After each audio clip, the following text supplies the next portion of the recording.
Aleluia! Meus irmãos, estamos estudando um tema falando sobre as finalidades de Deus em santificar o seu povo. As finalidades de Deus em santificar o seu povo.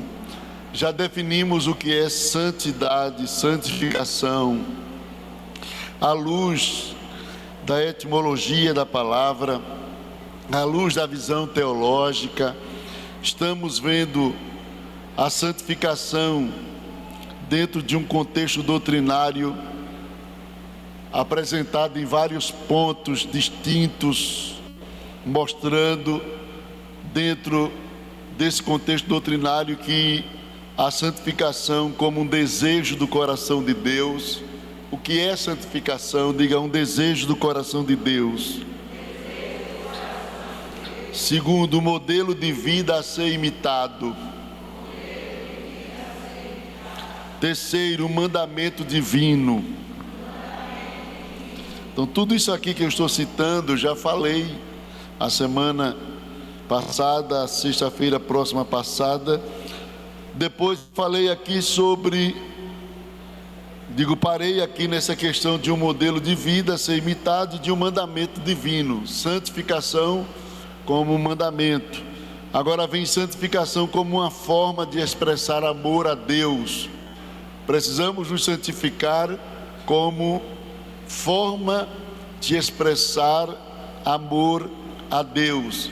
A gente não pode trabalhar com a doutrina da santificação dando ênfase apenas a um aspecto no conjunto de finalidades e de motivações. Precisamos conhecer todo o conjunto, todos os detalhes, e um dos detalhes que está inserido dentro desse conjunto de finalidades e de motivações para a santificação é justamente a forma de expressar amor a Deus. Nos santificamos porque o amamos. Amém? Amém?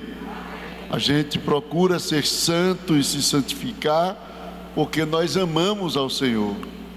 Nós amamos ao Senhor. E o amor a Deus nos constrange a isso. Ele tem feito tanta coisa e continua fazendo tanta coisa por nós. E às vezes o que Ele nos pede simplesmente é que sejamos diferente do mundo, que sejamos diferente dos pecadores, para que Ele nos aceite, para que Ele nos tome por filho. A Bíblia nos fala isso. Um outro aspecto dentro do conjunto de finalidades e de motivação está em Hebreus capítulo 12, versículo 14. Hebreus 12, 14. Eu conto com a atenção de todos os irmãos.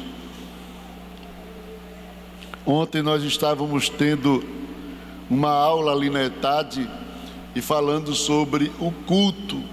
E eu estava falando sobre a sacralidade do culto. Porque Deus matou os 2 filhos de Arão, Nadab e Abiú, por conta da profanação, da forma que eles foram cultuar, do que eles levaram para o culto, coisas que Deus não exigiu, não pediu e sequer se agradaria, se agradou. E a gente olhando para o culto de Nadab e Abiú, a gente percebe dentro de uma contextualização que muitos de nós, se vivêssemos naquela dispensação, já teríamos sido fulminados, já teríamos sido queimados pelo juízo e a ira de Deus, porque muitas pessoas tratam o culto de maneira banal, sem valor, sem importância, e é uma luta, viu, irmãos? É uma luta. Colocar uma igreja em ordem, colocar um povo em ordem na adoração a Deus, se torna uma coisa chata para mim, mas por outro lado é necessário, sim ou não? Sim ou não? Que é ruim. Eu não gosto de chamar a atenção de pessoas adultas Uma criança, mas pessoas adultas, a gente está dizendo: para de olhar para o celular, que tu não está com a Bíblia no celular. Está chamando pessoas adultas a atenção, é muito ruim para mim, pai de família, homens casados.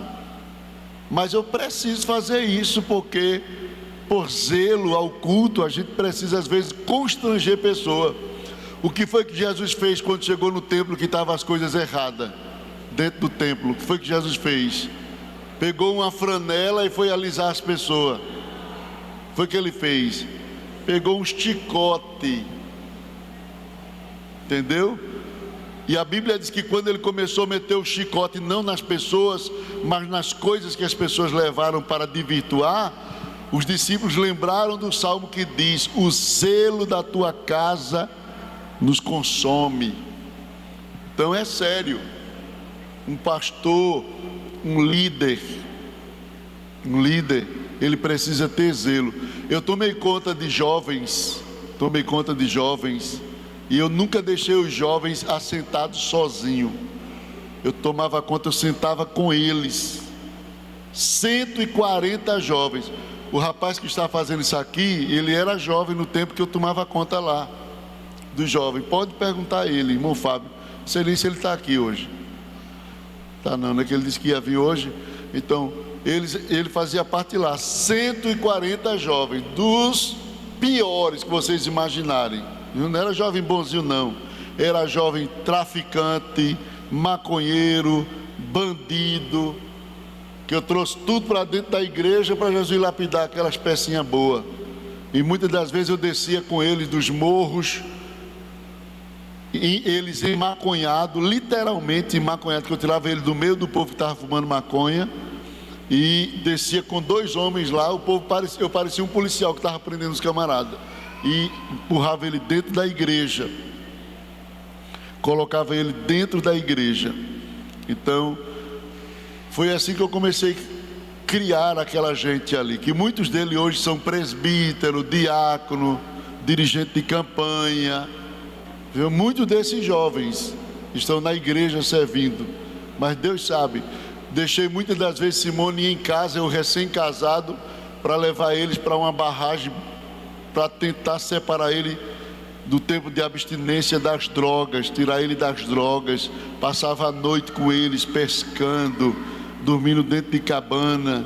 Vocês não sabem da minha história um terço. Vocês não conhecem a minha história como líder de igreja um terço.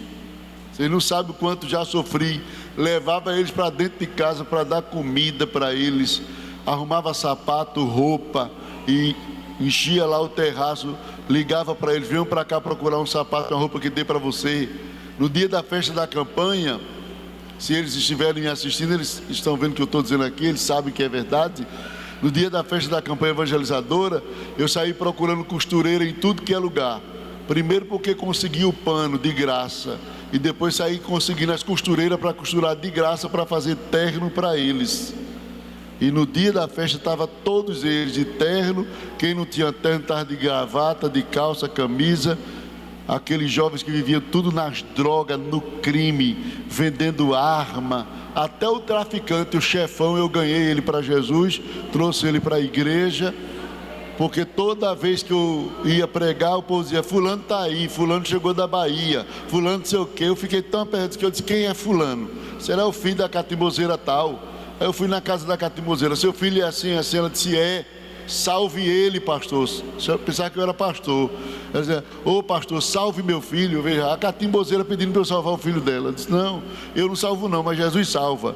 Eu vou tentar fazer o que eu puder para levar seu filho. E levei. Ele aceitou Jesus. Não permaneceu porque ele tinha crimes praticados, e os camaradas tentou matar ele dentro da igreja. E eu não sabia que ele estava indo para dentro da igreja com a 12 dentro da calça. E um dia que o cara veio matar ele, de dentro da igreja mesmo, ele puxou a 12 e já torou o dedo do cabo num tiro só. Eu vivi dentro dessa racinha, gente. Vocês não sabem. Hoje eu vivo sem medo, porque acho que Deus tirou meu medo naquela época. Ali, que eu vivia ali, naquela experiência terrível, cuidando daqueles meninos, daqueles jovens. Alguns deles eram mais velhos do que eu, mas sempre me respeitaram como pai. Sempre me respeitaram até hoje. até hoje. Eles são pais, alguns deles já são avós, já têm filhos que casaram, conheço alguns deles, mas tenho o maior respeito, porque sabe o quanto a gente se dedicou pela vida deles. Mas não é fácil ter zelo. Então eu sentava com eles, eu não era daquele líder que tinha um grupo e na hora da palavra saía, deixava o grupo lá, conversando no celular. Não, eu ficava com ele e eu ficava botando moral. Bora, desliga aí, vamos, fiquem quietos, porque eu tratava eles como filhos e eles respeitavam. E é assim que a gente tem que manter a ordem na igreja. Cada líder mantém o seu grupo em ordem. Sim ou não, irmãos? Sim ou não? A dirigente da mocidade chama todas as jovens, senta com elas aqui para ouvir a palavra. Irmão Pirraia chama todos os músicos que estão ali, senta com eles para ouvir a palavra. O dirigente do conjunto senta com o conjunto para ouvir a palavra. As crianças a gente vai dar um jeito, porque vai ter o departamento para elas ouvirem a palavra na linguagem delas. Tudo isso a gente vai colocar em ordem aqui. Tem algumas coisas que a gente precisa ainda trabalhar. Quem diz amém? Mas vamos voltar à palavra. É só um aviso que eu estou dando, para depois ninguém se espantar comigo. Porque tem gente que às vezes diz assim: eu estou perdendo a admiração. Mas perder a admiração por mim, porque eu quero certo, pode continuar perdendo. Eu não quero que você me admire eu fazendo errado para fazer seu gostinho. Não quero não. Pode ficar com a tua admiração para lá. Se quiser me admirar pelo certo, glória a Deus. Mas se quiser me admirar para eu fazer o errado, não, pode ficar com a tua admiração. Eu não vivo da tua admiração, não. Amém? Eu vivo do que Deus me dá a direção. Eu vivo da direção. Quem diz amém? Amém. Então, santificação como um desejo do coração de Deus, como um modelo de vida a ser imitado, como um mandamento divino, como uma forma de expressar amor a Deus, como uma necessidade espiritual do crente e como mudança de estado e crescimento de grau espiritual. Então vamos analisar esses dois pontos aqui: santificação como uma necessidade espiritual do crente. Vamos lá, Hebreus capítulo 12, versículo de número 14. 12 e 14.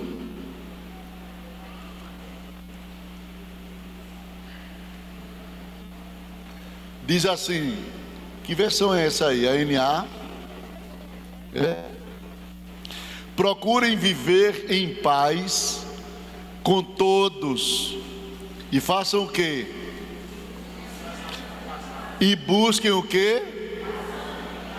E busquem a santificação, sem a qual, então veja que a santificação, ela aparece aqui dentro do princípio sine qua non, sem a qual, como uma necessidade. Sem a santificação ninguém verá o Senhor. Então, sem a santificação ninguém verá o Senhor, porque a santificação, ela não é somente um desejo do coração de Deus, um modelo de vida a ser imitado, um mandamento divino, uma forma de expressar amor, mas ela também é uma necessidade espiritual do crente.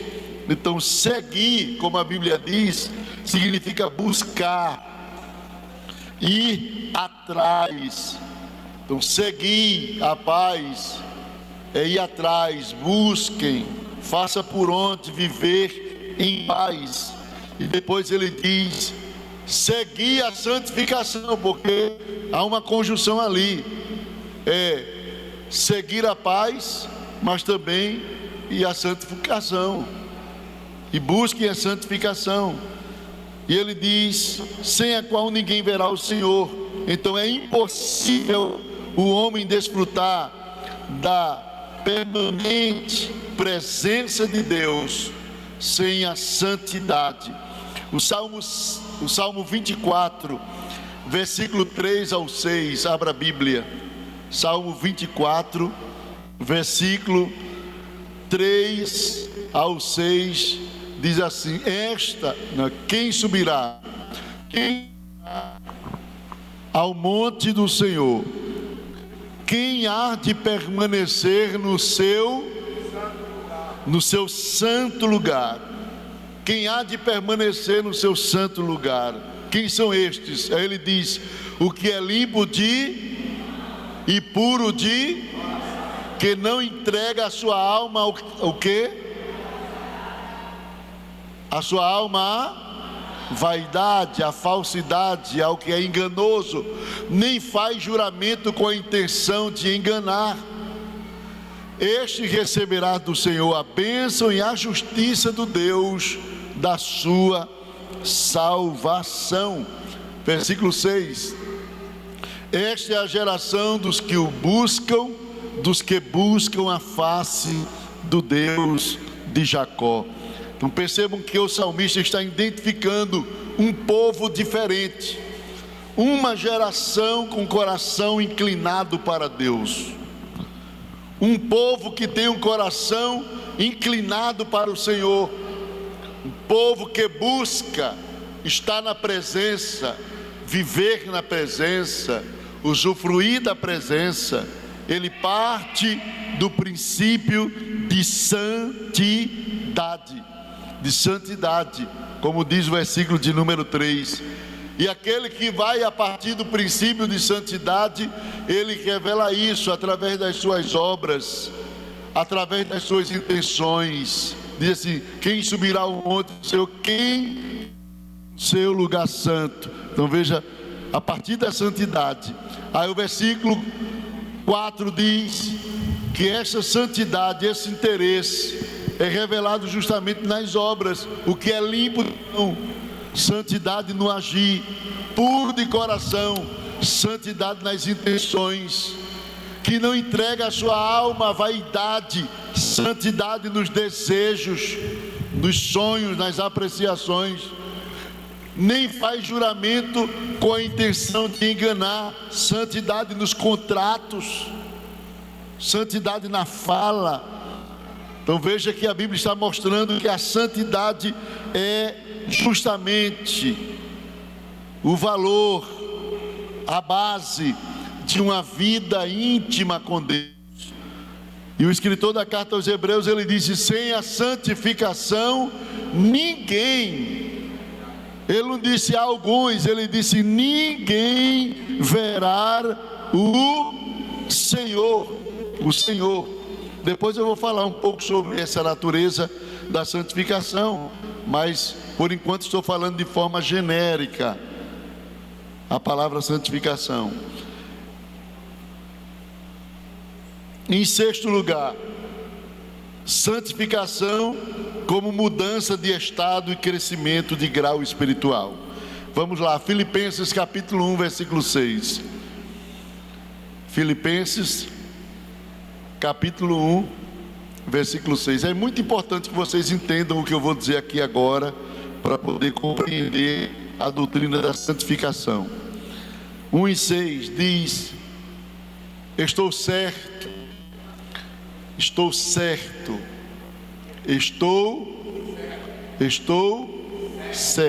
não existe dúvida nele.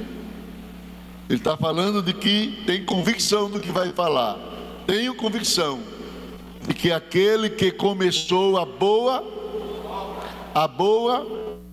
em vocês há de completar até o dia de Cristo. E a santificação é uma boa obra. Vocês vão entender que essa obra que começou e está em processo, justamente a obra da santificação. Esse microfone está já parando aqui. Glória a Deus. É a obra da santificação. Vamos lá. Santificação nesse contexto de mudança de estado e de crescimento de grau espiritual. Nesse sentido, existem três aspectos distintos na doutrina da santificação. O primeiro aspecto é o aspecto posicional e instantâneo. Eu disse o quê?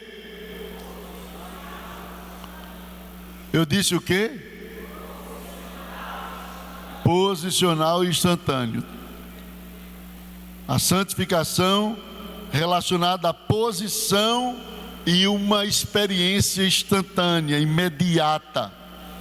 O que é uma santificação posicional e instantânea? Abra a Bíblia, 1 Coríntios capítulo 1, versículo 2. Eu poderia definir logo, mas eu preciso ler os textos com vocês.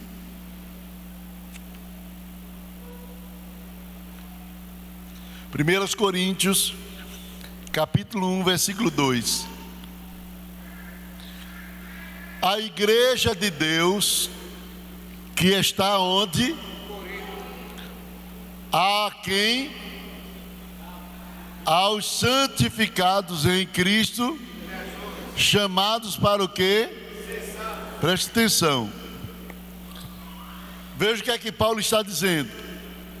A igreja de Deus, aos santificados, eles já são santos, sim ou não? Sim ou não? Sim. Há até versão que nem diz santificado, diz assim, aos santos. Paulo está dizendo que a igreja é uma igreja de santos. Por que Paulo está dizendo que a igreja é uma igreja de santos?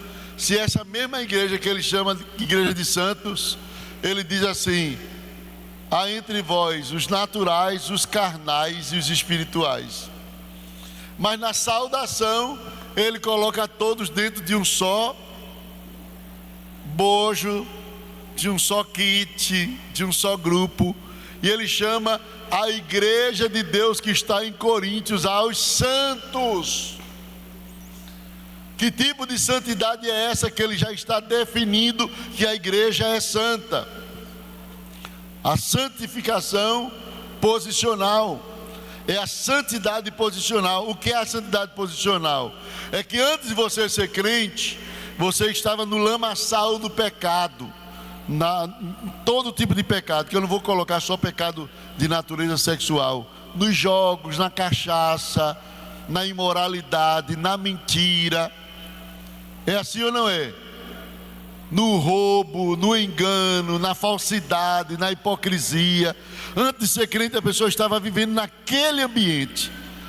Só que Paulo diz que quando nós aceitamos a Cristo, nós fomos transportados do reino das trevas para o reino do Filho do seu amor. Se Ele nos tirou do ambiente de impureza para um ambiente de pureza, então isso aqui é chamado de santificação posicional. Ele nos mudou de posição, Ele nos mudou de lugar. Então, olhando pela ótica da santificação que se deu no momento que a pessoa aceitou Jesus, todo mundo é santo. Todo mundo, porque todos os pecados que eu e você cometemos antes de conhecer a Cristo, na mudança posicional, foram todos apagados. Tudo que você fez lá atrás foram apagados. O sangue de Jesus lhe purificou de todo o pecado. Tudo que você fez. Nesse sentido, a igreja ela é santa posicionalmente, e a santificação dela foi instantânea. Através da fé nós fomos santificados em Cristo. Só que depois de santificados, depois de perdoados, depois de purificados, a gente não ficou parado. A gente ficou parado sem fazer mais nada? A gente já entrou no céu? Sim ou não? Não, a gente mudou de reino, a gente mudou de rei, mas a gente não mudou de natureza. A natureza pecaminosa, ela não é transformada quando a gente aceita Jesus. Ela permanece do mesmo jeito, ruim, maligna, carnal, do mesmo jeito. Aquela natureza adâmica que nós herdamos, ela continua da mesma forma dentro do crente, desejando coisa ruim, motivando as coisas ruins, querendo levar-nos às práticas das coisas das quais Deus nos tirou de lá, querendo que nós voltemos à vida de pecado. Essa natureza, ela fica fustigando a gente, incentivando, incitando a gente a viver uma vida de pecado. Nós estamos agora no reino da luz, com uma natureza que quer levar a gente de volta ao reino das trevas. Então, como é que eu sou salvo? Porque quando você aceitou Jesus, Jesus fez um milagre dentro de você. Qual foi o milagre? Ele fez uma semeadura. Jesus semeou dentro de nós a semente da natureza divina. Isso é chamado de novo nascimento. Novo nascimento é que algo novo nasceu dentro de você. Antigamente você vivia no pecado e sentia prazer naquilo ali. Hoje você tem a natureza pecaminosa, está sujeito a pecar, mas não sente mais prazer quando peca. Você sente vergonha, você sente tristeza, o que você não sentia antes. Porque para você, quando estava nesse mundo aqui, ter duas mulheres, para você era um troféu, era motivo de você compartilhar com um amigo. Peguei fulana, peguei cicrana. Hoje, se você está no reino da luz e de repente você cai num deslize espiritual, você fica para baixo. Caí, estou acabado, estou arruinado. Por que essa tristeza?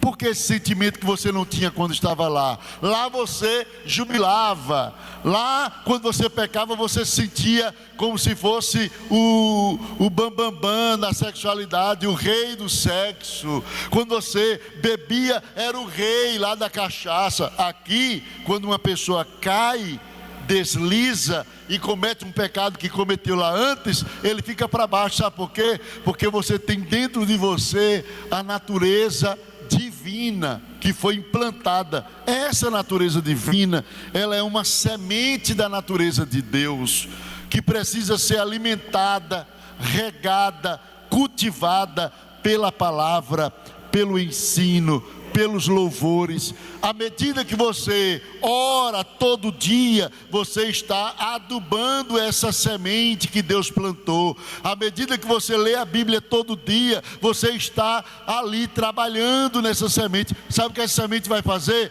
Ela vai germinar, ela vai brotar, vai virar uma árvore dentro de você e vai começar a gerar frutos, que é o fruto do Espírito. O que você não tinha aqui, agora começa a surgir aqui. E a natureza pecaminosa, pastor, ela vai lutar contra essa semente e essa semente vai lutar contra ela. Por isso que existe essa guerra dentro de mim e de você. Cada culto que a gente vem, a gente está alimentando a natureza divina. Quando a gente cultua de forma certa, quando a gente faz as coisas corretas, quando a gente não vem para o culto brincar, conversar, bater papo, ficar para lá e para cá, trocar historinha, aí a natureza divina que está em nós, ela produz o fruto do Espírito. Mas quando a gente vem para ficar no celular, andando, falar de futebol, falar de mulher, falar das namoradas, a gente está alimentando, em vez de alimentar a natureza espiritual, está alimentando a natureza carnal. Em vez de sair forte, sai mais fraco, sai cambaleando, sai vulnerável. Aí o diabo derruba fácil um crente que não alimenta a natureza divina que está plantado dentro dele, a semente. Porque eu vou pregar agora aqui olhando assim, os irmãos prestaram atenção a mim. Porque que tem crente que passa tanto tempo na igreja e nunca amadurece. Por quê? Por quê? Por que é que esses crentes passam tanto tempo e não crescem? E não amadurecem? Por que é que esses crentes passam tanto tempo na igreja e não melhora de qualidade? De duas uma, ou eles nunca foram regenerados, preste atenção aqui, ou eles, depois de regenerado, estão permitindo que a natureza carnal suplante a natureza espiritual. Simplesmente isso que tem acontecido. Entra ano, sai ano, e aquele crente não melhora, não evolui, não cresce. Você não vê uma evolução nele. Gente, como pode? Jesus disse: toda a vara que está em mim e não dá fruto, ele disse o quê? Eu corto e jogo no fogo. Deus não quer crente para preencher banco. Deus quer crente para produzir frutos.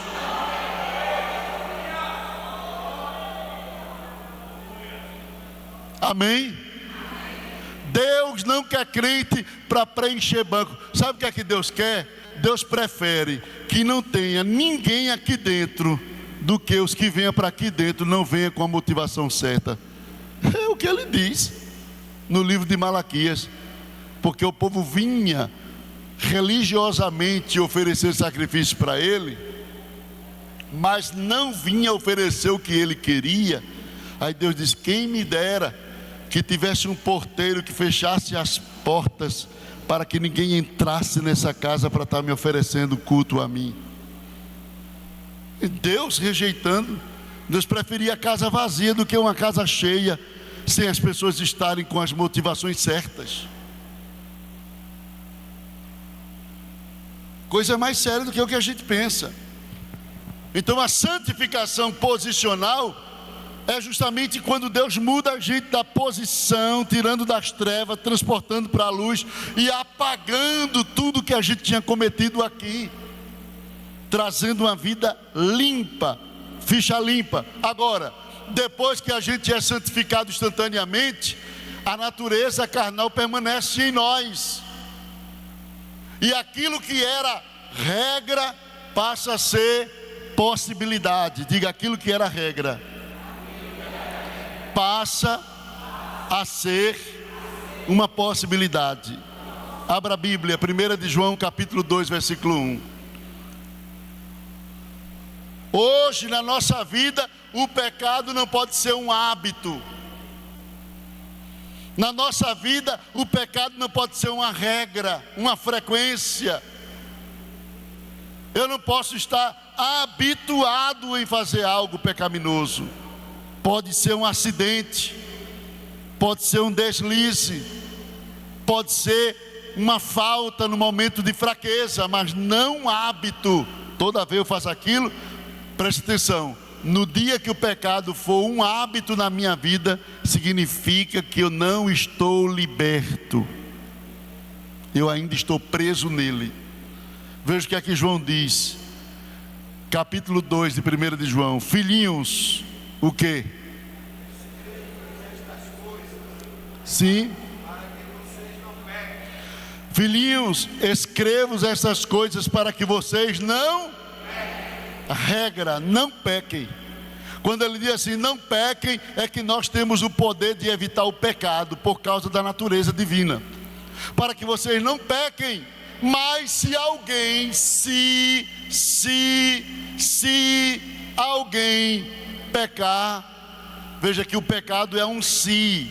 Este se é uma possibilidade.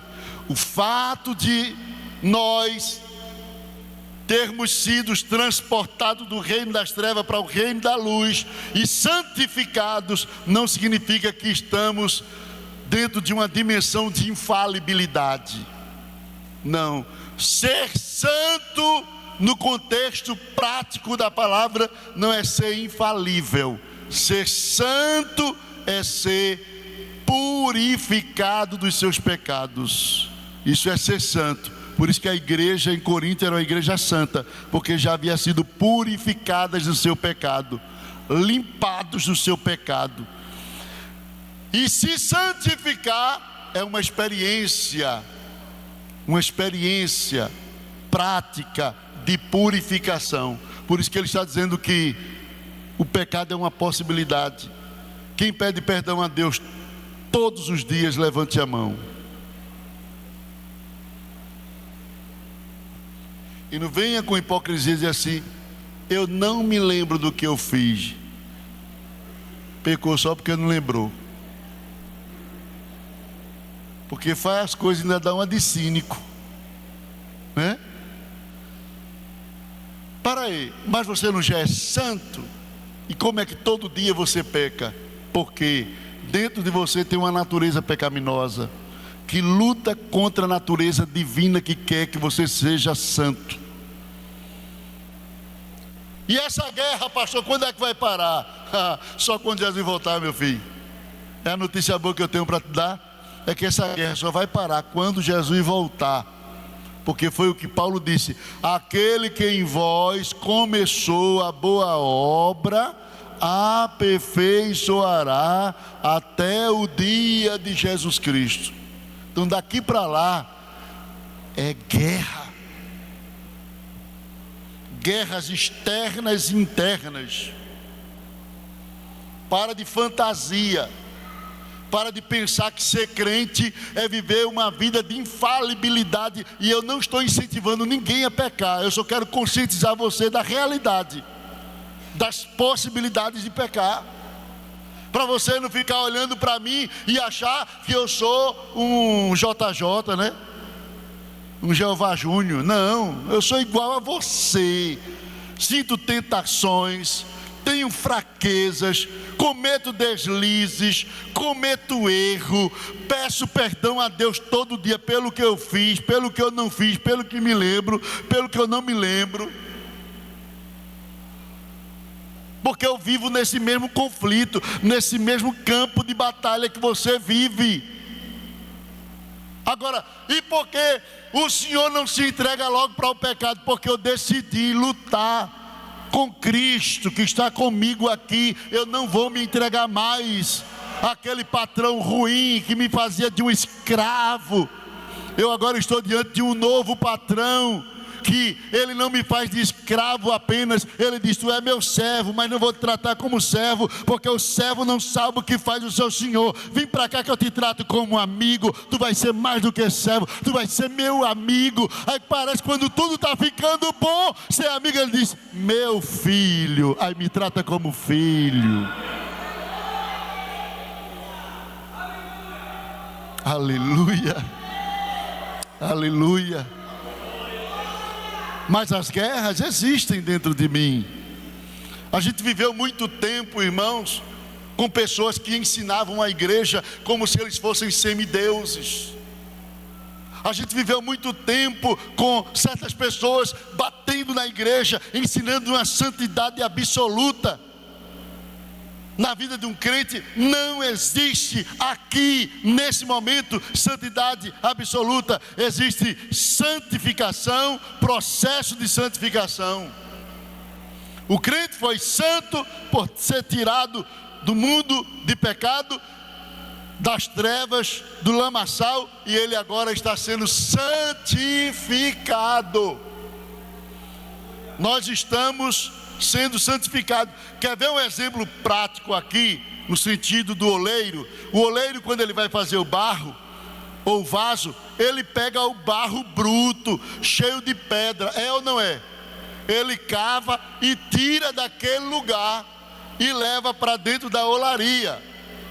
Sabe o que ele está dizendo? Esse barro é diferenciado daquele lá. Sim, mas ele saiu de lá. Mas ele é diferenciado. Por quê? Porque eu escolhi ele para trazer para cá.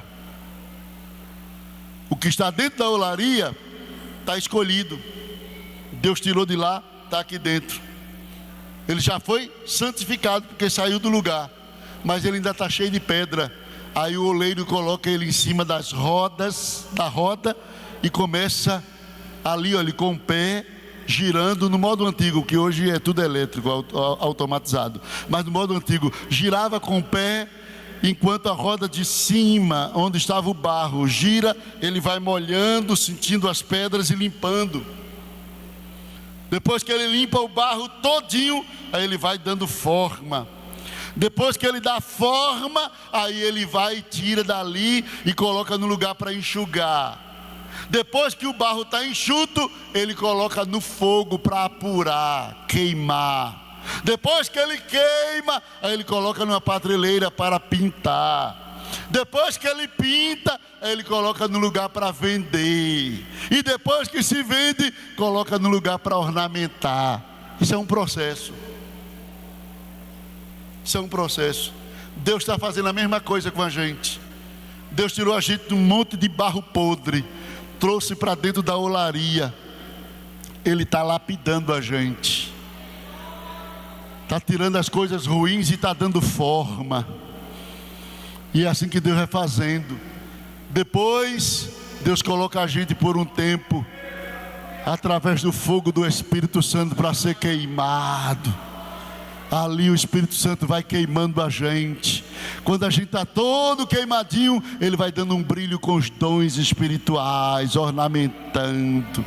Quando a gente está já ornamentado, aí Ele começa a utilizar a gente, vai servindo, utilizando, fazendo ali um tipo de tratamento, de experiência, um estágio. Coloca a gente para estagiar, serve ali, serve aqui. É só o estágio, bota ele ali para ver se fica bom, coloca ele ali para ver se ele serve, faz um teste com ele, coloca água para ver se está furado. Faz assim, é os estágios de Deus. Mas quando Ele voltar, que levar a gente, aí a gente vai servir de ornamento de Deus para a humanidade, a igreja glorificada na presença dEle. Então nós estamos dentro desse estágio. A santificação é uma mudança de estado, mas também de desenvolvimento, crescimento. Em Hebreus capítulo 10, abra a Bíblia, vamos lá, Hebreus 10 e 9. Hebreus 10 e 9.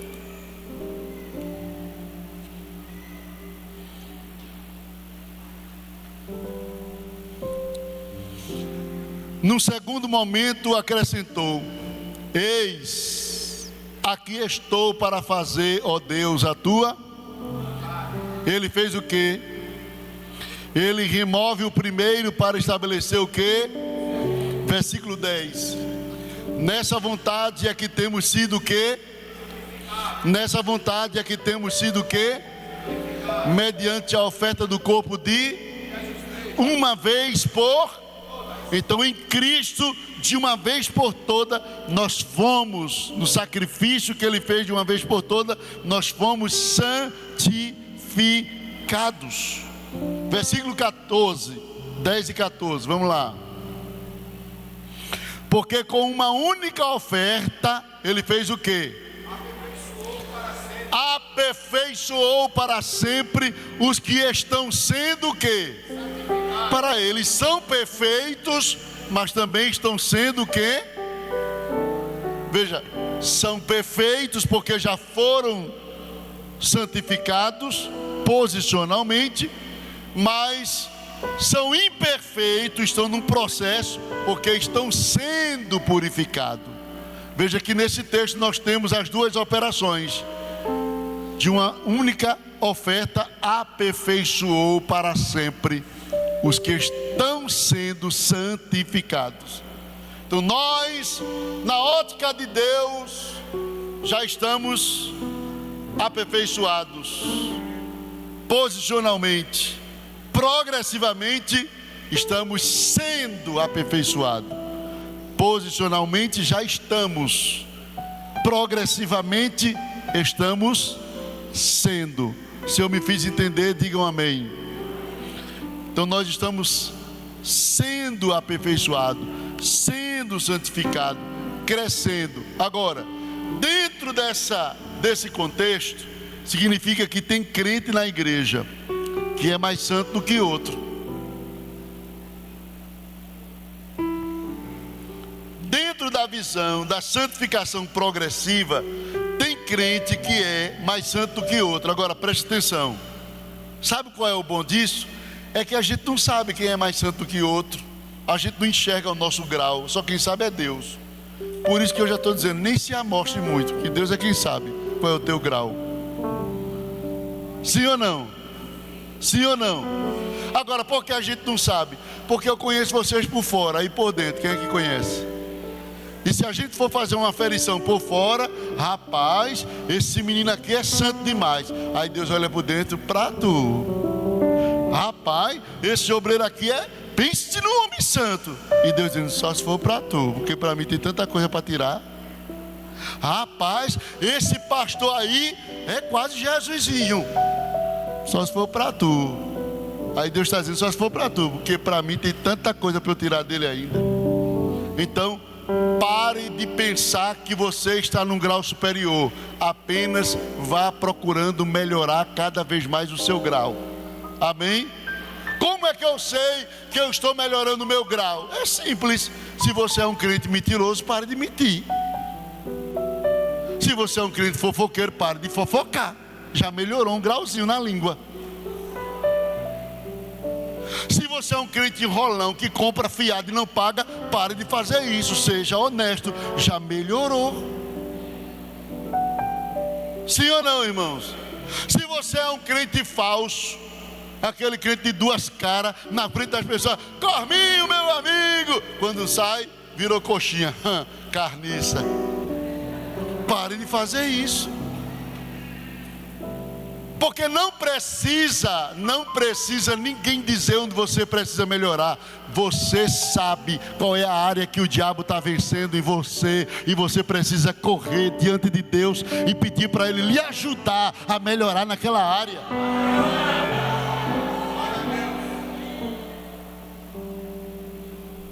Através da palavra, do ensino, Deus vai jogando luz, mostrando o que a gente precisa, mas através do nosso esforço, Deus vai dando a graça, nos ajudando a vencer aquilo que a gente precisa vencer. Porque não adianta eu pregar, mostrar pela palavra onde estão os erros, se você não fizer por onde abandonar seus erros. Vai passar pastor, vai entrar pastor, vai sair pastor, e você vai continuar o mesmo crente, porque você não está permitindo que o oleiro te molde, que o oleiro tire as coisas ruins. Você já viu crente que quando alguém vai corrigir ele está pensando o quê? Já vai logo se defendendo? Isso é crente que não aceita ser moldado. Quando o crente está errado e alguém vai corrigir, e ele já vem com 4 palavras para dizer, mas também fizeram isso, e para culpar alguém, para tentar justificar o que ele fez. É crente que não aceita ser moldado. O crente, quando ele aceita ser moldado e ele erra e alguém vem falar com ele, ele diz, sim senhor, meu pastor, eu preciso melhorar, ore por mim, é tão difícil vencer. Irmãos, eu já trabalhei numa situação de um irmão, que a esposa desse irmão tinha um problema sério de pedir dinheiro às pessoas, pedir dinheiro aos outros. Eu chamei ele, disse, pastor, eu tenho sofrido tanto com essa mulher, porque às vezes as pessoas me cobram que eu nem sei. Olha, sua mulher me pediu tanto. Eu chamei a bendita mulher para conversar. Irmã, vem cá, sabe o que ela disse? Achei bonita a atitude dela. É minha fraqueza, pastor. Quando eu vejo uma pessoa, já dá vontade de pedir dinheiro. Eu disse, mas irmã, isso é muito feio. Ele disse, mas pastor, eu não consigo. Eu não consigo. Consegue, irmã? Que é isso? Que é isso? E o marido, um obreiro bom, irmãos, homem de Deus, mas esse comportamento dela estava interferindo algo na vida dele. E eu tive que falar com ela e dizer a ela, o seu casamento vai se acabar, seu marido está chegando a um limite, não faça isso. E ela me disse, pastor, é tão difícil. Começou a chorar, ore por mim, pastor, ore por mim, pastor, me ajude em oração. E eu venho orando, até hoje ainda oro por essa irmã. De vez em quando eu vejo pessoas lá daquele lugar, eu digo, e aí, a irmã ainda pede dinheiro. Mas sabe o que é que eu acho bonito, irmãos? É o reconhecimento. Você sabia que Davi pecou mais do que Saul? Você sabia que Davi fez coisas piores do que Saul? Saul nunca mandou matar marido de ninguém. Saul nunca pegou a mulher de ninguém. Mas porque Davi era um homem segundo o coração de Deus e Saul era um homem demoniado. Se Davi fez coisa pior do que Saul, por que isso? Porque Davi tinha uma coisa que Saul não tinha. Davi tinha quebrantamento.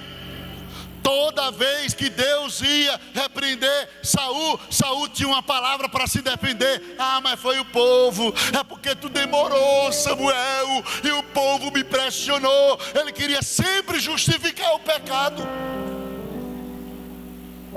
Ah, porque tu trouxesse essas ovelhas gordas, esses animais? É porque o povo pediu para sacrificar a Deus, dando uma daquela pessoa que, meu Deus, não entendo nada. E Deus aborrece quando a pessoa peca e age de forma cínica, como que não sabia que era errado, ou como que uma pessoa que, mas isso aqui é mais importante do que meu pecado. Eu pequei, mas foi com boa intenção, tá? Só falta dizer isso, como se as boas intenções justificassem o pecado. Davi não. Davi, quando era confrontado, ele caía de joelho e dizia: pequei contra o Senhor, limpa-me com ensopo, purifica-me do meu pecado. Ele não transferia, ele não se desculpava, ele assumia e se quebrava. Aí Deus olhava assim e disse: desse daí eu gosto. Por isso que tem crente na igreja que a gente sabe que ele é tão fraco, mas Deus não abre mão dele. Sabe por quê? Você não entende os momentos de quebrantamento desse crente diante de Deus, irmão. Eu trabalhei num lugar que tinha um homem desviado. Ainda hoje a gente falou dele, eu e Simone dentro do carro. Esse homem desviado, o diabo entrou nele terrivelmente. Esse homem ficava tão possesso que ele vestia fantasias, roupas de tigre, roupas de bicho. Durante o dia, subia em cima das árvores e ficava miando onde os homens passavam, desejando os homens. Era um homem desejando um homem com roupa de fantasia. E eu fui se incomodando com aquilo, eu fui me incomodando com aquilo ali. Meu Deus, em plena luz do dia, não é época de carnaval, porque na época de carnaval é uma tradição as pessoas se fantasiarem, mas ele era todo final de semana vestido de leão, vestido de tigre, vestido de urso, vestido de cachorro, ele se vestia mesmo de animal, subia nas árvores, ficava latindo, ficava miando, miau. E as pessoas se acostumaram com aquilo ali. Eu fiquei tão indignado. Vamos orar. Chamei a igreja para orar, irmãos. Teve um dia de culto e doutrina, assim, numa sexta-feira mesmo. Irmãos, você não se incomoda com aquele homem fazendo isso nessa cidade, não. Vamos orar para Deus fazer algo. E vocês acreditam que Deus fez? Eu estava numa mini vigília como essa que a gente faz aqui orando. Quando eu estava naquela mini vigília, a porta se abriu. Bem, quem entra? Aquele homem entra dentro da mini vigília. Não sei como ele achou a gente orando, que a gente estava orando no departamento. Ele entrou, dobrou o joelho e foi orar. Quando ele foi orar, o demônio pegou ele. Eu orando aqui, ele orando do meu lado. O demônio pegou ele, ele começou a enrolar no chão, embolar, gritando. Alguns irmãos ficaram apavorados. Não tenha medo, fique em pé, sequem ele, que Deus vai libertar ele agora. Aí começamos a orar, madrugada orando, tá orando. Daqui a pouco ele levantou-se, bom, chorando. Eu sou desviado, eu não aguento mais essa vida, eu estou cansado. Minha irmã me envolveu no espiritismo e eu estou assim. Eu disse: o que é que você tem de casa de espiritismo? Tenho muita coisa, pastor. Vá buscar tudo. Meia-noite ele foi buscar a roupa de macaco, a roupa de bicho, a roupa de onça, montou uma pirâmide no pátio da igreja. Nós tocamos fogo naquele negócio.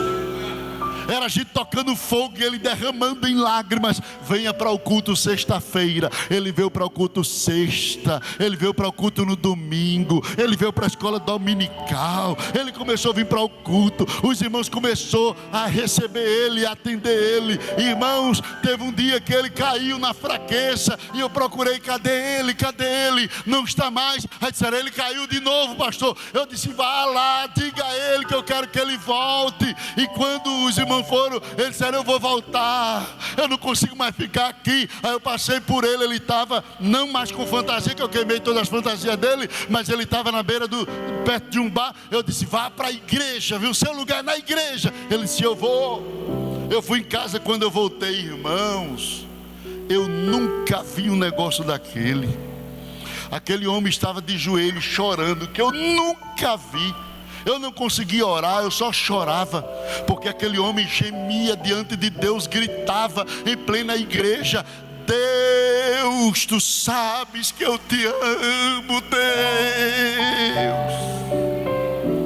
Eu não quero mais esta vida, Deus. Eu disse, não, Deus não vai deixar esse homem morrer sem Jesus. Ele morreu. Sofreu um acidente, morreu. Mas eu digo a vocês, eu nunca mais vi aquele homem pendurado, nunca mais vi ele na barraca de cachaça. E até hoje, quando eu pergunto aos irmãos, os irmãos dizem, ele morreu crente, pastor, ele morreu crente. Antes de morrer, ele pediu para orar por ele. Irmãos, quebrantamento é o sinal do crescimento. Você nunca vai conseguir viver infalivelmente, mas quer saber o segredo de nunca parar? Seja um crente quebrantado, seja um crente quebrantado, seja um crente quebrantado. Deus vai disponibilizar a graça que você precisa para se levantar, para se erguer. Pelo teu quebrantamento, Deus vai se levantar do trono e vai chegar uma hora que Ele vai dizer, eu vou segurar ele agora, ele não vai tombar mais, vou aprumar seus passos, colocar sobre uma rocha. Quebrantamento, querido. Por causa da opressão do pobre e do gemido dos necessitados de Deus, eu me levantarei agora. Davi diz no Salmo 51, ao coração contrito e quebrantado, não desprezarás, ó Deus.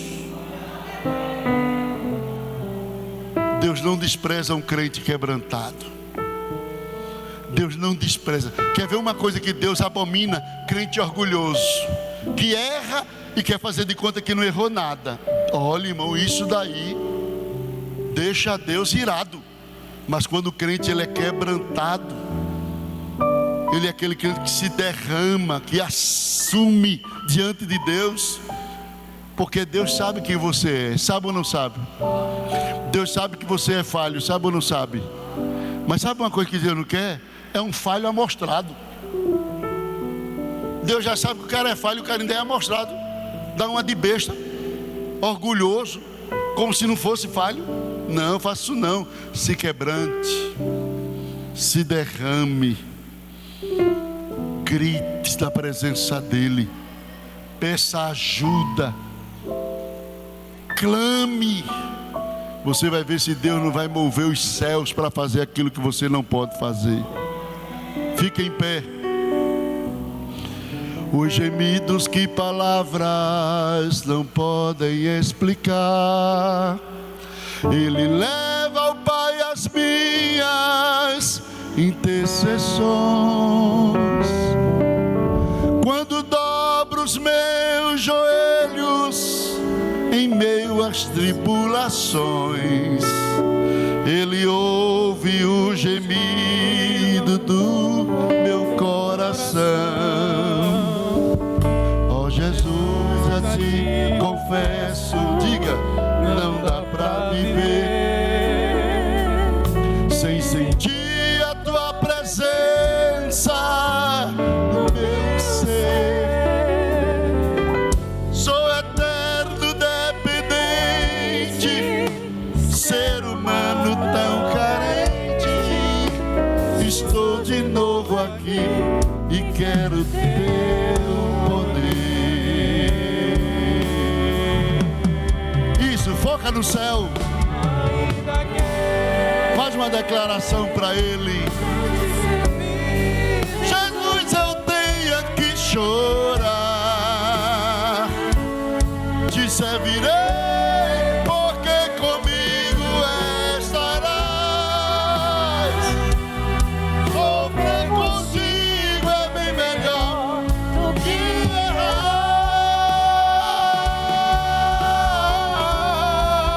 errar.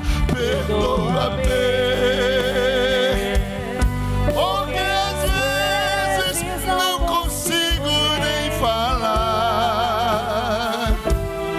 Logo as lágrimas meus olhos vêm molhar, como um sinal que tu estás neste lugar. Diga a Ele: ó Jesus, a ti confesso, Não dá pra viver sem sentir a tua presença. fala com Ele esta No noite. meu ser, Declara para Ele esta sou noite. independente, Ser humano tão carente, estou de novo aqui, quero teu poder. isso, diga de coração. Ainda que pra te servir, Jesus, eu tenha que chorar, te servirei, porque comigo estarás. Sofrer contigo é bem melhor do que errar.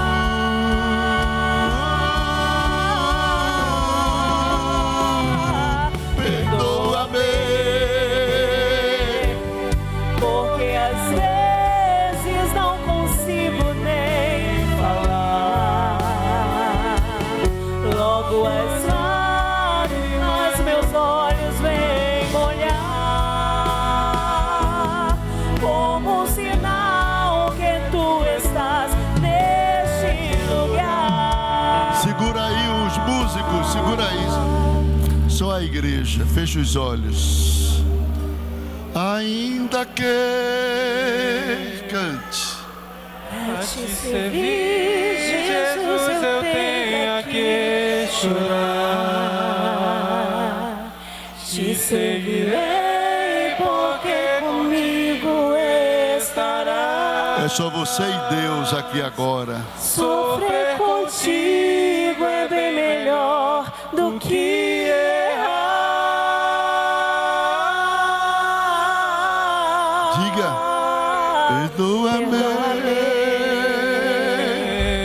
Porque às vezes não consigo nem falar. Logo as lágrimas meus olhos vêm molhar, como um sinal que tu estás neste lugar. segura aí, não toque agora. Feche os seus olhos.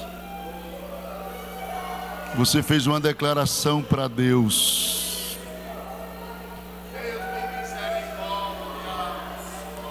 Você está dizendo a Ele que não consegue sem Ele. Você está dizendo que você é fraco e falho e depende da graça dEle.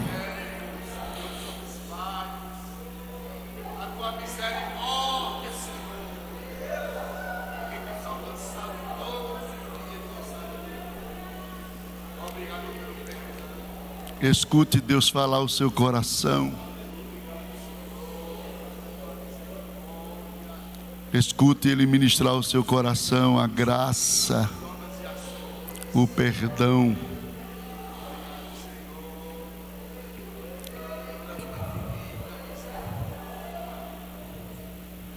Nenhuma condenação há para quem está em ti, Jesus, cuja vida coberta está pelo sangue que desceu na cruz. É certo que provas virão, investidas do vil tentador, mas nenhuma condenação há para quem está em ti, querido Senhor.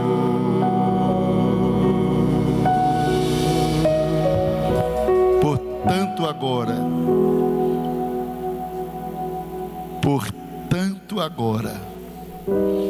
nenhuma condenação há para os que estão em Cristo Jesus, para aqueles que não andam segundo a carne, mas segundo o Espírito. Portanto agora,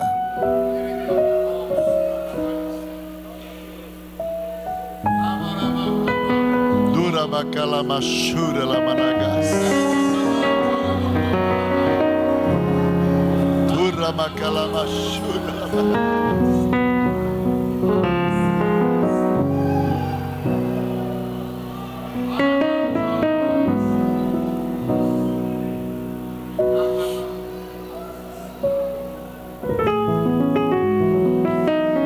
As guerras não vão cessar, mas Deus está liberando graça para você lutar diferente a partir de hoje. Jesus está aqui, viu, irmãos? Jesus está aqui e eu estou plenamente consciente do horário do culto, mas Jesus está aqui agora. E Ele que está dizendo para alguém: portanto agora, nenhuma condenação há.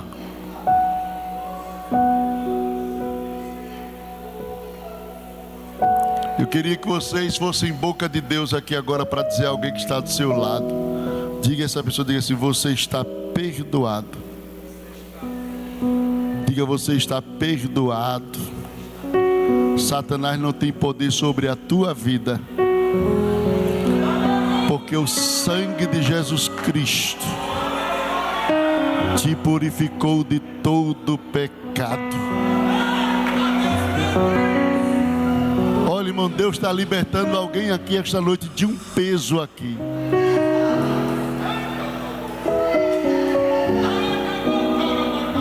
Você vem à igreja, vem ao culto, mas você carrega um peso de opressão por causa de coisas lá da vida de trás e de coisas que você fez. Mas Deus está dizendo: portanto agora, é uma ministração do céu para ti. Nenhuma condenação há para os que estão em Cristo Jesus, que não anda segundo a carne, mas segundo o Espírito. Você está perdoado, porque o sangue de Jesus Cristo te purifica de todo pecado. E se eu morrer agora, vai para o céu, porque é o Espírito Santo que está dizendo: está perdoado. Quando há quebrantamento, a ministração de perdão, de cura, de restauração, de libertação de culpa. Deus está liberando uma graça de misericórdia sobre a mente de alguém hoje aqui.